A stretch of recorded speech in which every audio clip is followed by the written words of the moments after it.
कमज़ोर लोगों की जुबान और उनकी आवाज़, नारी के मुक्तिदाता, इस देश को सुंदर संविधान देने वाले परम पूज्य बोधिसत्व डॉक्टर B.R. अम्बेडकर जी को नमन होते हुए, इस देश में मिसाइल मैन के नाम से जाने जाने वाले डॉक्टर APJ अब्दुल कलाम साहब को नमन होते हुए, वीर अब्दुल हमीद साहब को नमन होते हुए, मान्यवर कांसीराम साहब जो बहुजन नायक हैं उन्हें नमन होते हुए, छत्रपति साहू जी को नमन होते हुए, संत रविदास जी को नमन होते हुए और बहुजन समाज में जन्मे उन सभी महापुरुषों को नमन होते हुए, आज के इस आज़ाद समाज पार्टी कांसीराम के इस कार्यक्रम में हमारे बीच में चल कर आए मुरादाबाद से इस जिले के जिला उपाध्यक्ष आदरणीय मो सुल्तान जी, हमारे बीच में इस खूबसूरत ग्राम पंचायत के ग्राम प्रधान आदरणीय बड़े भाई मोनू जी उर्फ सरजीत सिंह जी, और हमारे बीच में मेरे साथ चलकर आए गुरेड़ से भाई मनवीर सिंह जी, और मेरे सामने बैठे भाई राहुल जी, हमारे बीच में बैठे BBF के कार्यकर्ता नहीं बल्कि सीनियर लीडर्स हमारे अनोखे लाल जी, ओम प्रकाश जी, भाई चंद्रपाल सिंह जी, विकास सागर जी, नेमपाल सिंह जी, सतवीर सिंह जी, रवि सागर जी, रोहित जाटव जी और मेरे सामने बैठे तमाम बच्चों, सभी को मेरा क्रांतिकारी जय भीम। आज इस मीटिंग का जो मेन उद्देश्य है वो मेरे साथियों वो ये है कि भाई की जो पार्टी है, आप सब लोगों को पता लगा होगा, देखिए एक सामाजिक संगठन है भाई का जिसे भीम आर्मी कहते हैं सब लोग, भीम आर्मी के नाम से भाई का संगठन है। और जो राजनीतिक दल है हमारा वो है आज़ाद समाज पार्टी कांसीराम। यानी भाई ने दो दल बनाए, एक दल के माध्यम से समाज की सेवा करनी, वो सामाजिक संगठन है, और दूसरा दल जो है वो राजनीतिक है, जिससे हम प्रदेश की नहीं दिल्ली की कुर्सी पर जाकर बैठे, प्रधानमंत्री बने, मुख्यमंत्री बने, तो हम राजनीतिक दल के सहारे हम प्रदेश की नहीं बल्कि दिल्ली की कुर्सी पर आसीन हो सकते हैं। आज पूरे देश में आदरणीय नगीना से लोकप्रिय सांसद चंद्रशेखर आजाद जी की चर्चा है। सब लोग उनकी हिम्मत का और उनके हौसलों का और उनके जो जीवन संघर्ष हैं, लोग उनकी तारीफ मान रहे हैं, लोग तारीफ कर रहे हैं।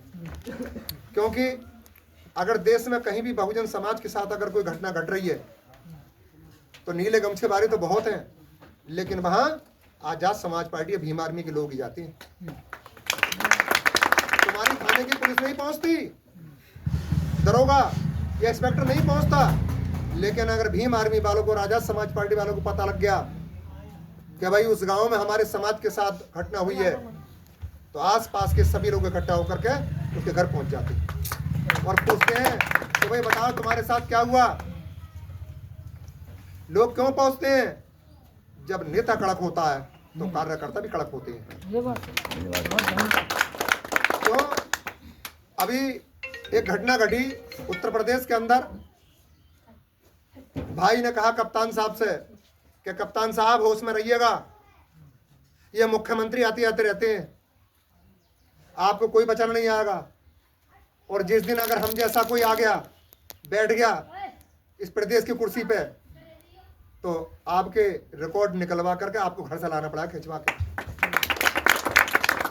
और आज अगर हमारे समाज के साथ घटनाएं कम हो रही हैं तो इसलिए हो रही हैं सिर्फ भाई की वजह से, भाई की वजह से। तो आदरणीय चंद्रशेखर आजाद जी का ये मिशन है, और देखिए उनका मूवमेंट है, जो हमारे बहुजन समाज में जन्मे सभी महापुरुष हैं, जिनमें मुख्य रूप से हमारे डॉक्टर B.R. अम्बेडकर जी हैं।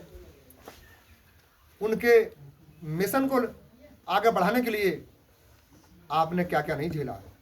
पुलिस की लाठियां भी झेली है आपने। एनआरसीए का जो मामला चला था, एक भी नेता, कोई हिंदू नहीं गया। अगर किसी आदमी ने अपना नाम लिखाया था एनआरसीए में जामा मस्जिद पे, तो उनका नाम चंद्रशेखर आजाद था। 9 महीने जेल में रहे आप। पुलिस ने बहुत मारा उनको, उनकी रीढ़ की हड्डी में आज भी बाल है। क्या अगर वो चाहें तो आज उन्हें अरबों रुपए में दे सकती है सरकार और बिक के अपने घर बैठ जाए। लेकिन देखिए, जो समाज के लिए काम करते हैं उनके लिए पैसा कुछ नहीं होता है, उनके लिए सिर्फ सम्मान होता है। और सम्मान ये कोई ऐसी दुकान नहीं है जहां से तुम इसे खरीद सकते हो। अगर ये सम्मान खरीदने की चीज होती तो हमसे बड़े बड़े लोग, पैसे वाले, रोज दुकान से खरीद कर लाया करते और सम्मान में रहे करते। लेकिन ये सम्मान खरीदने की दुकान नहीं है। जहां ये सम्मान कब मिलता है? जब आप अपने समाज की सेवा प्लस जो गरीब है किसी भी वर्ग में समाज में उनकी सेवा, और जब सब लोग मिलकर के आपको नेताजी कहें कि नेताजी आइए, इससे बड़ा सम्मान हो कुछ नहीं। और अगर आपने इस उद्देश्य से ये चोला पहन रखा है कि मुझे तो नेता बनकर दोनों जेबें भरनी है, मुझे लोगों को सताना है, तो उस व्यक्ति को कभी सम्मान नहीं मिलेगा, उसे हर जगह अपमान मिलेगा। ऐसे हो है। और लोग उसे ऐसी निगाह से देखेंगे कि एक ये जा रहा। तो मान्यवर काशीराम साहब की मैं आप लोगों के सामने बात सुना रहा था। जब आप उस कुंवर पे बैठ गए, शांत हो जाओ, बिल्कुल शांत। अच्छी बात है ये। देखिए, हम लोग कहीं ऐसी बातें नहीं सुनाते हैं समाज को जो गंदगी की बातें, हम वो बातें सुनाते हैं जो हमारे जाने के बाद भी आप करो और वो बात सब जगह फैले, तो लोग कम से कम ये कहें कहाँ कोई व्यक्ति अच्छी बात बता के गया। तो मान्यवर कांसीराम साहब ने पूछा, भैया किस समाज से आते हो?